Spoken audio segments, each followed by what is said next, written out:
Hello students, welcome to our YouTube channel Histone institute. तो इस video के अंदर हम शुरू करने जा रहे हैं 12th क्लास का एक chapter sexual reproduction in flowering plants. देखिए, इस चैप्टर के अंदर हम जो कंटेंट आपको प्रोवाइड कर रहे हैं वो कंटेंट जो है वो आपके नीट के सिलेबस के अकॉर्डिंग हम यहाँ पे डिज़ाइन कर रहे हैं। और मेरी कोशिश जो है कि इसके अंदर मैं आपको जो कंटेंट इस प्रकार से देना कोशिश कर रहा हूँ ताकि आपको नीट एग्जाम के अंदर हर क्वेश्चन जो है अटेम्प्ट करने में ईजी रहे, आसानी रहे। ठीक है, तो चलिए शुरू करते हैं, ज़्यादा टाइम वेस्ट नहीं करते। तो सबसे पहले इस चैप्टर के अंदर आपको क्या दिया जाता है? इंट्रोडक्शन। देखिए, इंट्रोडक्शन के अंदर क्या दिया जाता है कि रिप्रोडक्शन। देखिए, सपोज करो हमारे पास एक ऑर्गेनिज्म है, हमारे पास क्या है? एक ऑर्गेनिज्म। अगर वो ऑर्गेनिज्म रिप्रोडक्शन नहीं करेगा, अगर वो ऑर्गेनिज्म रिप्रोडक्शन नहीं करेगा तो उससे कुछ फर्क नहीं पड़ने वाला। ऑर्गेनिज्म एक दिन डेड हो ही जाएगा, ऑर्गेनिज्म की एक दिन डेथ जो है वो हो जाएगी। तो ऑर्गेनिज्म रिप्रोडक्शन करे या ना करे, उसकी डेथ एक दिन हो जानी है। यानी कि रिप्रोडक्शन करने या ना करने से कोई फर्क नहीं पड़ने वाला। यानी कि रिप्रोडक्शन एक ऑर्गेनिज्म के सर्वाइवल के लिए वाइटल नहीं है, वाइटल नहीं है। अगर ऑर्गेनिज्म रिप्रोडक्शन करेगा तो वो तब भी सर्वाइव कर सकता है, अगर ऑर्गेनिज्म रिप्रोडक्शन नहीं करता वो तब भी सर्वाइव करेगा। सो रिप्रोडक्शन जो है वो किसी ऑर्गेनिज्म के सर्वाइवल के लिए वाइटल नेसेसरी नहीं है। लेकिन याद रखना, अगर हमने किसी स्पीसी को सर्वाइवल करवाना है, अगर हमने किसी स्पीसी को कंटिन्यू करवाना है, जीवित रखना है, तो उसके लिए रिप्रोडक्शन का होना जरूरी है। रिप्रोडक्शन उस केस में क्या हो जाती है? वाइटल प्रोसेस हो जाती है। रिप्रोडक्शन उस टाइम की क्या हो जाती है? वाइटल प्रोसेस हो जाती है। यानी कि रिप्रोडक्शन का होना उस टाइम पे जरूरी है। क्योंकि देखिए, अगर धीरे धीरे ऐसे ही चलता रहेगा, ऑर्गेनिज्म रिप्रोडक्शन नहीं करेंगे तो ऐसे करते करते सभी रिप्रोडक्शन एक दिन मर जाएंगे। और उसके साथ साथ क्या होगा? जो स्पीसी है वो पूरी की पूरी स्पीसी जो है वो क्या हो जाएगी?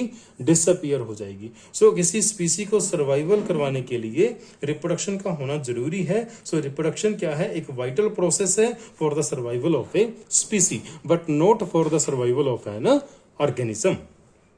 नेक्स्ट, अब हम देखते हैं कि जो रिप्रोडक्शन होती है वो दो प्रकार की होती है। कौन कौन सी? एक होती है सेक्सुअल रिप्रोडक्शन और दूसरी होती है एसेक्सुअल रिप्रोडक्शन। तो हम यहाँ पे जो बात करने वाले हैं, हमारे चैप्टर का नाम क्या है? Sexual reproduction in flowering plants. तो हम यहाँ पे एसेक्सुअल की बात नहीं करेंगे, हम बात करेंगे सेक्सुअल रिप्रोडक्शन की। तो सेक्सुअल रिप्रोडक्शन के अंदर जब भी सेक्सुअल रिप्रोडक्शन होती है तो आपको पता है, देखिए, जब भी सेक्सुअल रिप्रोडक्शन होती है तो आपको पता है कि गैमीट फॉर्मेशन होती है, गैमीट्स का फॉर्मेशन भी होता है, गैमीट्स का फॉर्मेशन भी होता है, और गैमीट्स का फ्यूजन भी होता है, गैमीट्स का फ्यूजन भी होता है। तो गैमीट फॉर्मेशन और फ्यूजन की वजह से सेक्सुअल रिप्रोडक्शन के अंदर क्या देखने को मिलता है? डीएनए के अंदर चेंज आता है, जिसको हम बोलते हैं न्यू वेरिएंट्स। जो ऑर्गेनिज्म होते हैं वो बिल्कुल अपने पेरेंट्स के जैसे नहीं होते, उनके अंदर कुछ वेरिएशंस आती हैं। सो सेक्सुअल रिप्रोडक्शन से बनने वाले जो ऑर्गेनिजम्स हैं वो अपने पेरेंट्स से थोड़े वेरिएंट होते हैं, थोड़े डिफरेंट होते हैं। अब जो वेरिएशंस आती हैं, ये वेरिएशंस कुछ एडवांटेज लेके आती हैं। कैसे एडवांटेज लेके आती हैं? Survival advantage. जितनी किसी ऑर्गेनिज्म के अंदर अच्छी वेरिएशंस आएंगी उतना वो पहले ऑर्गेनिज्म के मुकाबले ज्यादा बेटर सर्वाइव करेगा। सो वेरिएंट्स के अंदर सर्वाइवल का एडवांटेज आता है ड्यू टू सेक्सुअल रिप्रोडक्शन। लेकिन ऐसी कोई वेरिएशन एसेक्सुअल रिप्रोडक्शन के अंदर देखने को नहीं मिलती, जिस वजह से एसेक्सुअल प्रोड्यूसिंग ऑर्गेनिज्म जो होते हैं उनके अंदर सर्वाइवल के लिए कोई भी एडवांटेज जो है रिप्रोडक्शन से नहीं मिलता। नेक्स्ट देखिए, अगर हम प्लांट्स के अंदर बात करें सेक्सुअल रिप्रोडक्शन, तो सेक्सुअल रिप्रोडक्शन का फाइनल प्रोडक्ट क्या होता है? Fruit and seed, fruit and seed. अच्छा, हर कोई प्लांट चाहेगा कि उसके अंदर फ्रूट और सीड बने। अब फ्रूट और सीड की फॉर्मेशन को इंश्योर करने के लिए प्लांट्स को अपने अंदर कुछ अडेप्टेशंस करनी पड़ती हैं। और ये अडेप्टेशंस कहाँ देखने को मिलती हैं? ये अडेप्टेशन हमें देखने को मिलती हैं स्ट्रक्चर ऑफ इन्फ्लोरेसेंस में, स्ट्रक्चर ऑफ फ्लावर्स में, और structure of various floral parts के अंदर। तो अगर आप डिफरेंट फ्लावर्स को डिफरेंट प्लांट्स को ऑब्जर्व करते हो तो आपको उसके अंदर डाइवर्सिटी देखने पड़ेगी, डाइवर्सिटी देखने को मिलेगी। Diversity in structure of inflorescence, diversity in structure of flower, diversity in structure of floral parts. तो इनके अंदर जो डाइवर्सिटी होती है वेरियस प्लांट्स के अंदर, डाइवर्सिटी का मतलब है अलग अलग प्लांट के अंदर इनके जो स्ट्रक्चर हैं वो अलग अलग होते हैं। अब ये स्ट्रक्चर अलग अलग क्यों होते हैं? स्ट्रक्चर अलग होने से प्लांट के अंदर कुछ अडेप्टेशंस आती हैं और उन अडेप्टेशन से ये इंश्योर होता है कि वो प्लांट जो है वो फ्रूट और सीड बनाएगा ही बनाएगा। नेक्स्ट हमारे पास फ्लावर की बात कर लेते हैं। देखिए फ्लावर क्या होता है, फ्लावर जिस भी प्लांट के ऊपर फ्लावर लगता है इसका मतलब क्या है, वो प्लांट और वो फ्लावर सेक्सुअल रिप्रोडक्शन करता है। तो फ्लावर प्लांट के अंदर वो जगह होती है जहां से सेक्सुअल रिप्रोडक्शन होता है। दूसरी बात, अब फ्लावर के अंदर आप देखना, हम आगे इस चैप्टर के अंदर आगे डिटेल में चल के पढ़ेंगे कि फ्लावर के अंदर एम्ब्रियो बनता है। फ्लावर के अंदर क्या बनता है, एम्ब्रियो बनता है। इसी वजह से हम फ्लावर को बोलते हैं एम्ब्रियोलॉजिकल मार्वल। और प्लस इसी के साथ साथ प्लांट की जो मॉर्फोलॉजिकल स्ट्रक्चर है, उस मॉर्फोलॉजी के अंदर फ्लावर भी एक मॉर्फोलॉजिकल स्ट्रक्चर है। पूरे प्लांट की बॉडी के अंदर फ्लावर भी एक मॉर्फोलॉजिकल स्ट्रक्चर में आता है। इसी वजह से हम मॉर्फोलॉजिकल, सॉरी मैंने स्पेलिंग गलत लिख दिया, मॉर्फोलॉजिकल। तो प्लांट की मॉर्फोलॉजी के अंदर फ्लावर भी मॉर्फोलॉजिकल स्ट्रक्चर होता है। इसीलिए फ्लावर को हम और क्या बोलते हैं, मॉर्फोलॉजिकल मार्वल। और ये बातें आपके एनसीईआरटी में लिखी हुई हैं, आपको याद करवाने के लिए मैंने इसको सिंप्लीफाइड वे में बताने की कोशिश करी है। देखिए फ्लावर्स को हम यूज करते हैं, फ्लावर्स को कैसे यूज करते हैं भाई, फ्लावर्स को हम यूज करते हैं एज ए ऑब्जेक्ट। देखिए हर एक ऑब्जेक्ट की कुछ ना कुछ वैल्यू होती है, तो फ्लावर को जब हम एज ए ऑब्जेक्ट यूज करते हैं तो उसकी भी कोई ना कोई वैल्यू होगी, जैसे कि social value, cultural value, aesthetic value, religious value and ornamental value. देखिए ऑर्नामेंटल का मतलब है सजावट। हम फ्लावर को एज ए ऑब्जेक्ट यूज करते हैं सजावट करने के लिए।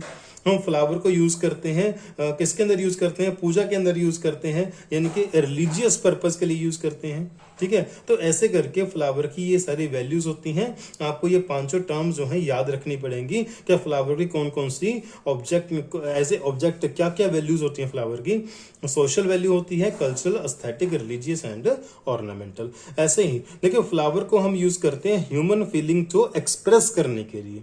अच्छा, फ्लावर कौन कौन सी फीलिंग्स को एक्सप्रेस करता है, according to NCERT book of 12th class, वही फ्लावर जो होता है वो लव को एक्सप्रेस करता है, ग्रिफ यानी कि दुख को एक्सप्रेस करता है, मॉर्निंग यानी कि अफसोस करने को एक्सप्रेस करता है, अफेक्शन और हैप्पीनेस को भी ये फ्लावर एक्सप्रेस करता है। तो फ्लावर जो है वो 5 इन ह्यूमन फीलिंग्स को एक्सप्रेस करता है और 5 ही इसकी ये ऑब्जेक्टिव वैल्यूज होती हैं। आपको इनको ध्यान रखना है, इसके बेस पे आपको क्वेश्चन देखने को मिल सकता है। नेक्स्ट, अगर हम बात करें कि एक टिपिकल एंजियोस्पर्मिक फ्लावर जो होता है उसके अंदर 4 पार्ट्स होते हैं, या फिर आप बोलेंगे साइंटिफिकली कि उसके अंदर 4 वर्ल्स होते हैं। उनमें से 2 वर्ल्स क्या होते हैं, नॉन इसेंशियल, और उनमें से बाकी के 2 वर्ल्स क्या होते हैं, इसेंशियल। इसेंशियल वही कि इनका होना जरूरी है, नहीं तो फ्लावर सेक्सुअल रिप्रोडक्शन नहीं करेगा, और नॉन इसेंशियल का मतलब इनका होना जरूरी नहीं है और फ्लावर इनके बिना सेक्सुअल रिप्रोडक्शन कर सकता है। तो सबसे बाहर वाला सबसे पहला वर्ल कौन सा होता है, कैलिक्स, और उसके अंदर होता है कोरोला, और उसके अंदर आपको देखने को मिलेगा एंड्रोशियम, और सबसे अंदर वाले वर्ल को हम इनर मोस्ट वर्ल को बोलते हैं गाइनोशियम। तो चलिए इन वर्ल्स को एक एक करके डिस्कस कर लेते हैं। सबसे पहले आता है कैलिक्स। देखिए सपोज करो ये हमारी डंडी है और इस डंडी के ऊपर क्या लगा हुआ है, फ्लावर लगा हुआ है। तो फ्लावर की जो डंडी होती है उसको बोलते हैं पेडिसल, और पेडिसल के ऊपर ये स्टेज जैसा जो स्ट्रक्चर आपको दिख रहा है इसको हम बोलते हैं थैलामस, या फिर इसको बोलते हैं रिसेप्टेकल। इस रिसेप्टेकल के ऊपर जैसे आपको 2 ऐसे लीफ लाइक स्ट्रक्चर दिख रहे हैं ना, ऐसे ये लीफ लाइक स्ट्रक्चर या तो 3 होते हैं, या 4 होते हैं, या 5 होते हैं, या फिर उनके मल्टीपल में, 3 के मल्टीपल में, 4 के मल्टीपल में, या 5 के मल्टीपल में होते हैं। और इन लीव्स को हम बोलते हैं सेपल्स। तो अगर ये 3, 4, 5 जितने भी हैं, तो ये जो लीफ लाइक सेपल्स हैं ये एक पूरा सर्कल बनाते हैं, ये पूरा एक सर्कल बनाते हैं ऐसे करके। तो इसके जो सर्कल को बोलते हैं वर्ल, यानी कि जो कैलिक्स एक वर्ल होता है फ्लावर के अंदर, ये सेपल से बना होता है, कंसिस्ट ऑफ सेपल। और सेपल जो होते हैं इनका रिप्रोडक्शन से कोई लेना देना नहीं होता, तो ये स्ट्राइल नेचर के होते हैं। स्ट्राइल वो होता है जो सेक्सुअल रिप्रोडक्शन नहीं करता। और ये इसे काम क्या होता है, इसका काम होता है जब फ्लावर बड कंडीशन में होता है, यानी कि फूल बनने से पहले जो कली बनती है, फ्लावर की बड बनती है, उस बड कंडीशन में फ्लावर को प्रोटेक्शन देना काम होता है हमारे सेपल्स का, यानी कि कैलिक्स का। इसके अलावा आप जनरली देखेंगे कि जो सेपल्स होते हैं या कैलिक्स होता है उसका कलर कैसा होता है, उसका कलर होता है जनरली ग्रीन। देखिए वेरियस कलर भी हो सकते हैं लेकिन जनरली ये आपको ग्रीन ही देखने को मिलता है। नेक्स्ट हम बात करें कोरोला की। देखिए कैलिक्स के बाद इनर मोस्ट, उसके बाद सेकंड वाला आता है इनर टू द कैलिक्स, उसको बोलते हैं कोरोला।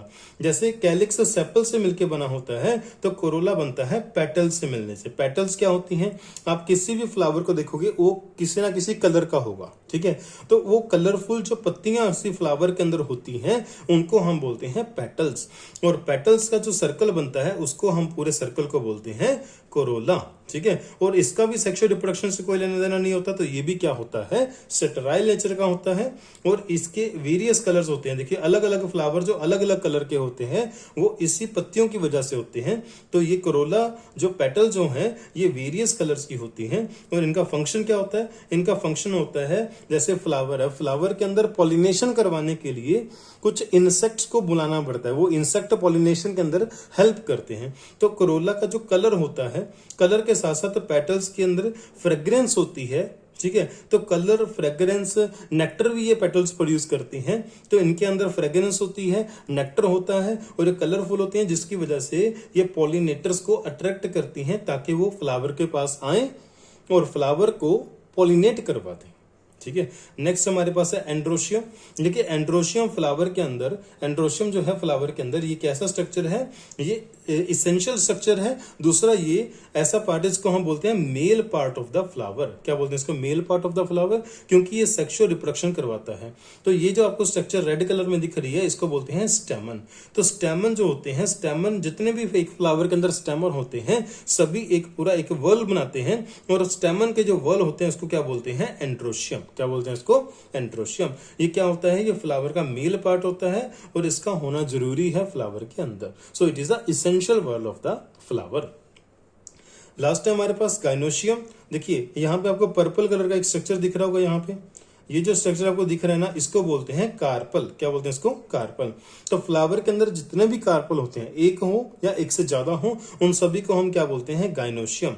तो गाइनोशियम किससे मिलकर बनता है, कार्पल से मिलकर बनता है। और गाइनोशियम हो क्या होता है, फ्लावर का फीमेल पार्ट जो होता है उसको हम बोलते हैं गाइनोशियम। और गाइनोशियम का होना भी फ्लावर के अंदर इसेंशियल होता है। So it is the essential whorl of the flower.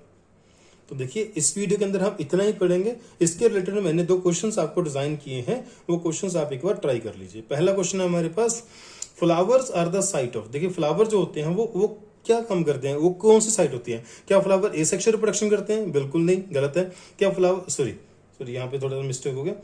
क्या फ्लावर सेक्सुअल रिप्रोडक्शन करते हैं, बिल्कुल सही, flowers are the site of sexual reproduction. ये मैंने आपको इस वीडियो के अंदर भी बताया और आपकी एनसीईआरटी के अंदर भी ये मेंशन किया हुआ है। क्या फ्लावर एसेक्सुअल रिप्रोडक्शन भी करते हैं, नहीं, फ्लावर एसेक्सुअल रिप्रोडक्शन नहीं करते। तो हमारा आंसर क्या आएगा, sexual reproduction. Flowers are the site of sexual reproduction.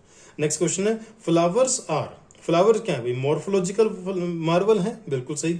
Embryological Marvel है, ये बिल्कुल सही। साइट ऑफ सेक्सुअल रिप्रोडक्शन है, ये भी सही। तो हमारा आंसर क्या आएगा, 4th option, all of these.